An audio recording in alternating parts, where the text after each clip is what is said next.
आज का लेक्चर होगा न्यूट्रिशन के बारे में। तो न्यूट्रिशन क्या होता है?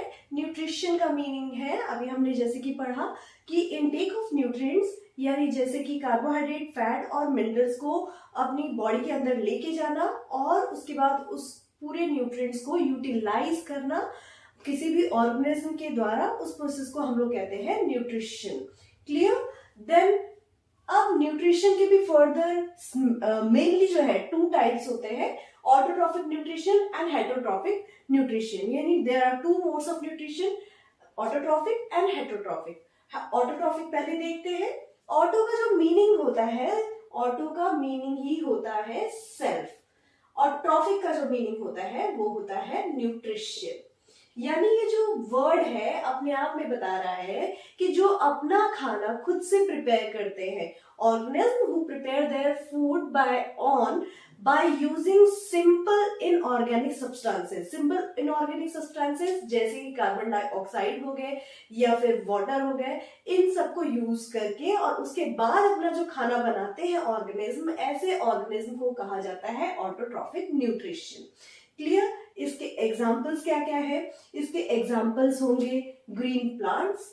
एग्जाम्पल्स अगर हम लिखें तो यहाँ पे होंगे ग्रीन प्लांट्स, क्योंकि ग्रीन प्लांट्स में होते हैं हमारे क्लोरोफिल, है ना। एंड देन एक और एग्जाम्पल है साइनोबैक्टीरिया।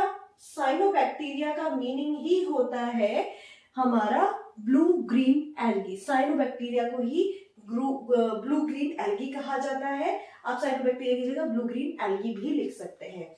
अब देखते हैं हम लोग हेटरोट्रॉफिक न्यूट्रिशन, जस्ट इसका अपोजिट। जो ऑर्गेनिज्म अपना खाना खुद से प्रिपेयर नहीं कर पाते और वो डिपेंडेंट होते हैं ऑटोट्रॉफिक न्यूट्रिशन के ऊपर, डायरेक्टली चाहे इनडायरेक्टली, ऐसे ऑर्गेनिज्म को कहा जाता है हेटरोट्रॉफिक न्यूट्रिशन।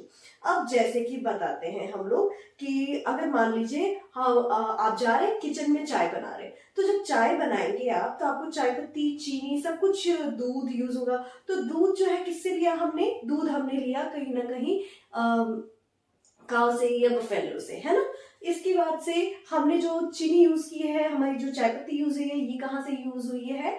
हमारे प्लांट से, है ना। अब दूध को कहोगे दूध तो ऑटोट्रॉफ से नहीं मिला, लेकिन जब गाय ने क्या खाया था? गाय ने तो ग्रीन प्लांट खाया था। उस ग्रीन प्लांट को गाय ने खाया, उसका न्यूट्रिशन गाय ने लिया और उसके बाद से वो हमें मिला।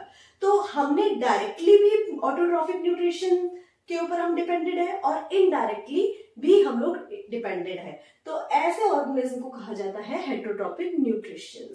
क्लियर? जो अपना खाना खुद से नहीं बना सकते बाय यूजिंग इनऑर्गेनिक सब्सटेंसेस जैसे कार्बन डाइऑक्साइड या वाटर हो गए, ऐसे ऑर्गेनिज्म को हेटरोट्रॉफिक न्यूट्रिशन कहा जाता है।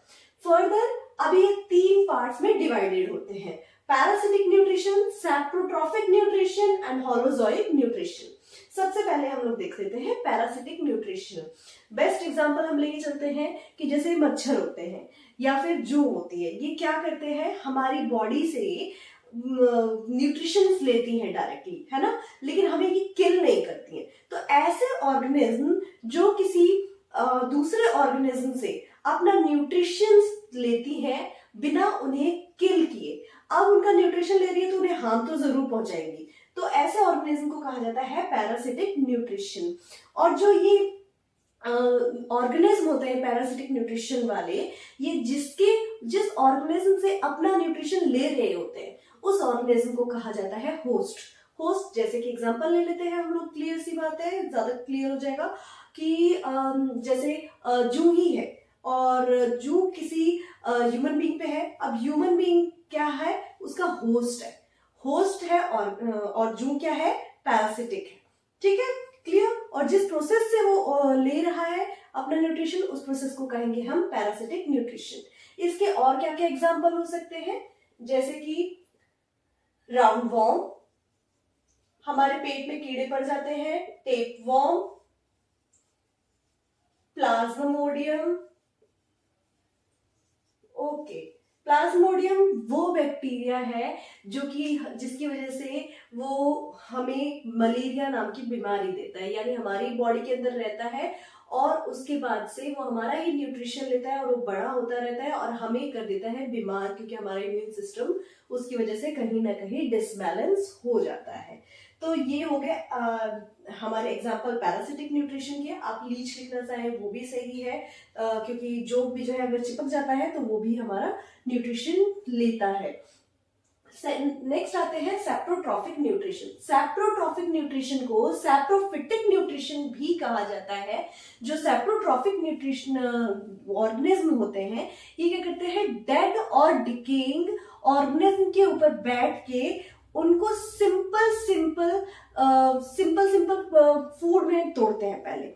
जैसे कि आपने देखा होगा कि कहीं भी रास्ते में क्या होता है, कई बार कई जानवर मरे होते हैं और उसके ऊपर कीड़े चल रहे होते हैं, और वो कीड़े स्मेल भी काफी कर रहा होता है। वो स्मेल क्यों कर रहा होता है, क्योंकि उस पर जो कीड़े बैठे हैं ना वो धीरे धीरे डीकम्पोज कर रहे होते हैं उसको। फूड उसका पूरा जो ऑर्गेनिज्म है उसका वो पूरा ही, वो जो डेड पार्ट है वो तो उसका फूड है, उस फूड को वो बाहर ही तोड़ रहे होते हैं। तो वो जब तोड़ते हैं तो वो स्मेल आती है और उसके न्यूट्रिएंट्स को वो ऑर्गेनिज्म खा रहे होते हैं।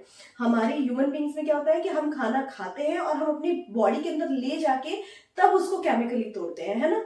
बट जो सेप्रोट्रॉफिक न्यूट्रिशन के ऑर्गेनिज्म होते हैं ये क्या करते हैं, ये बाहर ही ब्रेक डाउन करते हैं अपने फूड को सिंपल न्यूट्रिशन में और फिर उसको अपने अंदर लेके जाते हैं। तो होपफुली आपको समझ में आ गया होगा सेप्रोट्रॉफिक न्यूट्रिशन किसे कहते हैं। ऐसे ऑर्गेनिज्म जो डेड एंड डिकेइंग ऑर्गेनिज्म से अपना न्यूट्रिशन लेते हैं उन्हें हम कहते हैं सेप्रोट्रॉफिक न्यूट्रिशन। इसके एग्जांपल्स देख लेते हैं।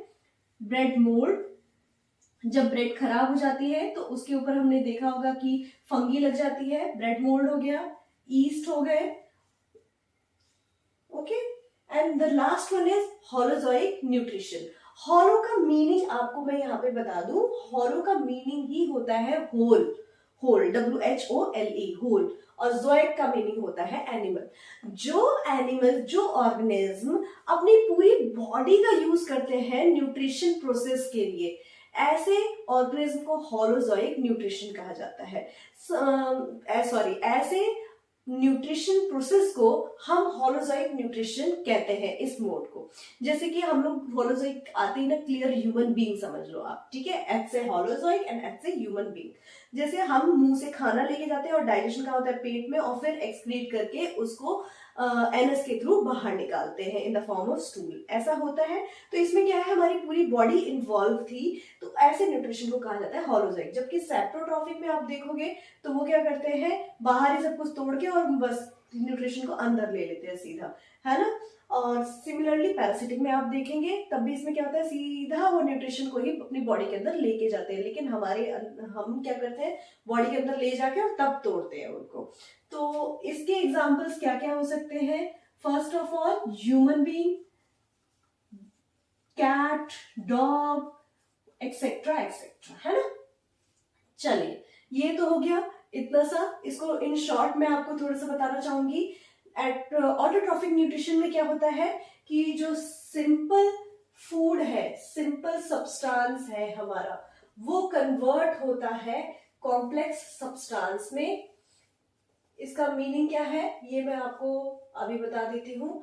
यानी कि देखो, जो प्लांट्स होते हैं वो क्या करते हैं, कार्बन डाइऑक्साइड का यूज करते हैं, वाटर का यूज करते हैं और उसको एट लास्ट आपको फ्रूट्स मिलते हैं, उसके ऊपर फ्रूट्स मिलते हैं, है ना। वो होता है कॉम्प्लेक्स सब्सटेंस में उन्होंने चेंज कर दिया। अभी हम फूड देखेंगे, उसका फूड जो होता है वो ग्लूकोज होता है। अभी हम नेक्स्ट वही पढ़ने जा रहे हैं, बट यहाँ मैं सिंपल और कॉम्प्लेक्स का डिफरेंस बता रही हूँ मैं आपको। सिंपल सब्सटेंस हो गया आपका कार्बन डाइऑक्साइड एंड वाटर या फिर नाइट्रोजन, जो भी उन्होंने न्यूट्रिएंट्स का यूज किया। कॉम्प्लेक्स सब्सटेंसेस, जब ये सारे ही न्यूट्रिएंट्स एक जगह कलेक्ट होके किसी फ्रूट या वेजिटेबल के रूप में आ जाते हैं, वो कहते हैं हम लोग कॉम्प्लेक्स सब्सटेंसेस। तो ऑटोट्रॉप में सिंपल सब्सटेंसेस कॉम्प्लेक्स सब्सटेंसेस में चेंज होते हैं, जबकि हेटरोट्रॉप्स में कॉम्प्लेक्स सब्सटेंसेस किस में चेंज होते हैं, हमारे चेंज होते हैं सिंपल सब्सटेंसेस में। क्लियर। यानी कि हम लोग कोई वेजिटेबल खाएंगे और उसको बॉडी के अंदर ले जाके फिर हमारी बॉडी अंदर ही अंदर आयरन को अलग करेगी, प्रोटीन को अलग करेगी, स्टार्च को अलग करेगी, ऐसा प्रोसेस होता है ना। ओके चलिए ठीक है। अब इसके बाद से हम लोग आगे पढ़ते हैं न्यूट्रिशन इन प्लांट्स।